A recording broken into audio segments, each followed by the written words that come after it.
Hello students, welcome to Anju Smart Classes. Today we are going to study Political Science Class 12 Chapter 2 Era of One-Party Dominance. In this video, we will understand how democratic government started in India after independence. The Constitution of India was signed and adopted on the 26th of November 1949. This was a very important milestone in the history of India.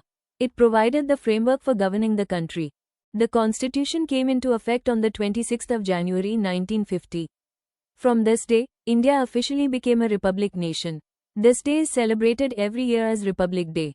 At the time when the Constitution came into force, India was being governed by an interim government. This temporary government managed the administration until the first democratic elections were conducted. India adopted the parliamentary form of government. In this system, people elect their representatives through elections. These representatives form the government and run the country. To conduct free and fair elections, the Election Commission of India was established in January 1950. This institution is responsible for organizing elections across the country. Sukumar Sen became the first Chief Election Commissioner of India. He played an important role in successfully conducting India's first general elections. The present Chief Election Commissioner of India is Rajiv Kumar. He has been serving in this position since May 2022. In the next part of this chapter, we will understand how one political party dominated Indian politics in the early years after independence. If you found this video helpful, please like, share and subscribe to Anju Smart Classes. Challenges of the Election Commission. 1. Conducting a free and fair election. The Election Commission had to ensure that the election was honest, transparent, and fair so that every voter could vote freely. 2. Drawing boundaries of electoral constituencies. The whole country had to be divided into electoral constituencies, election areas. Each constituency would elect one representative. 3. Preparing the electoral roll. The Election Commission had to prepare a list of all eligible voters. This list is called the electoral roll or voter list. 4. Training officers and polling staff. Since it was the first election in India, thousands of officers and polling staff had to be trained to conduct the election properly. 5. Creating a voting method for uneducated voters. At that time many people in India could not read or write, so the Election Commission had to design a simple voting method that everyone could understand. India adopted the FPTP system, first past the post. First general election in India. India's first general election was held from October 1951 to February 1952. It is commonly called the 1952 election because most parts of the country voted in January 1952. One-party dominance in the first three general elections means that one political party was much stronger than all other parties in the early elections of India. In the first three general elections of India, 1952, 1957, and 1962, the Indian National Congress won most of the seats. Because of this, it formed the government. This situation was called the Congress system. During this time, the Congress party was so powerful that other parties were very weak. Congress worked not only as the ruling party but also had many internal groups that acted like the opposition. Therefore, this period of Indian politics is described as the Congress system because the Indian National Congress dominated politics from 1952 to 1962. How one-party dominance happens in different countries and how India was different. 1. In many countries. In some countries, one party becomes powerful by weakening democracy. This means elections are not fully fair, and other parties do not get equal chances to compete. 2. Countries with only one allowed party. In countries like China, Cuba, and Syria, the constitution allows only one political party to rule the country. Other political parties are not allowed to compete in elections. 3. Countries where one party controls power indirectly. In some countries such as Myanmar, Belarus, and Egypt, there may be elections, but laws or the military control the political system. Because of this, one party remains in power most of the time, so they become almost one-party states. 4. Situation in India. India is different. In India, one-party dominance happened because people freely voted for that party in fair elections. For example, in the early years after independence, many people voted for the Indian National Congress, so it became very powerful. Thus, in many countries one-party dominance happens by restricting democracy, but in India it happened through free and fair elections.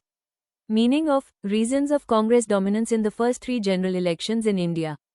After independence, India held its first three general elections in 1952, 1957 and 1962. In these elections, the Indian National Congress won a very large number of seats and formed the government easily. This situation is called Congress dominance. 1. Important role in the Indian national movement. Congress led the freedom struggle against British rule. Because of this, people trusted the party and supported it in elections. 2. Organization spread across the whole country. Congress had party offices, leaders and workers in almost every region of India, even in villages. Other parties were not organized nationwide like this. 3. Oldest political party with a large network. Congress was the oldest political party in India and had a very large network of workers and supporters. 4. Popular and charismatic leaders. The party had famous leaders like Jawaharlal Nehru, Sardar Vallabhbhai Patel, and Maulana Abul Kalam Azad. People respected these leaders, so they voted for Congress. 5. Congress allowed many different opinions. Congress was a broad coalition. People with different ideas and viewpoints were allowed inside the party. 6. Wide social support. Congress included people from many groups. Farmers, industrialists, workers, villages and city people, rich and poor, all castes. Because many groups were included, the party got large public support. 7. Different ideologies inside the party. Congress included people with different political ideas such as revolutionaries, pacifists, conservatives, radicals, moderates. This made the party very flexible and inclusive. 8. Congress acted like both government and opposition. Because the party was so large and had many factions, debates and criticism happened inside the party itself, almost like an opposition. 9. This period is called the Congress system. Political scientist Rajni Kothari described this time as the Congress system, because Congress dominated Indian politics but still included many different viewpoints within it. This Congress dominated early Indian elections because it had strong leadership, nationwide organization, and support from many social groups after the freedom struggle. Meaning of emergence of opposition parties. After India became independent, the Indian National Congress was very strong and won most elections. Other political parties were called opposition parties. These parties slowly started appearing and participating in elections. 1. Small representation in the 1950. In the 1950, opposition parties won very few seats in the Lok Sabha and in state assemblies. Token representation means a very small number of seats. Meaning, opposition parties existed, but they were very weak compared to Congress. 2. They kept the ruling party under check. Even though they had few seats, opposition parties questioned the government's decisions and pointed out mistakes. Meaning, they helped control or monitor the ruling party so that the government did not misuse power. 3. They kept democracy alive. Opposition parties gave people another political choice besides Congress. Meaning, people could support a different party, which is important for a healthy democracy. Thus, opposition parties were small in the 1950s, but they questioned the government and kept democratic choices alive in India. In the early years after India's independence, several political parties played an important role in shaping Indian democracy. Let us look at some of the major political parties and their ideas. The first party is the Socialist Party. It began as a group within the Congress in 1934 and later became a separate party in 1948. Important leaders of this party included Jai Prakash Narayan, Ashok Mehta, S.M. Joshi, and Ram Manohar Lohia.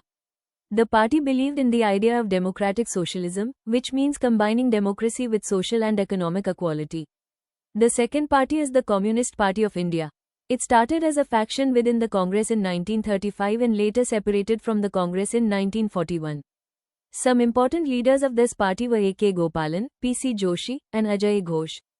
The party supported state control over production and worked for the rights and interests of laborers and workers. The third party is the Bharatiya Jan Sangh, which was formed in 1951. Its important leaders included Shyama Prasad Mukherjee, Balraj Madhok, and Deen Dayal Upadhyaya. This party emphasized the idea of one country, one culture, and one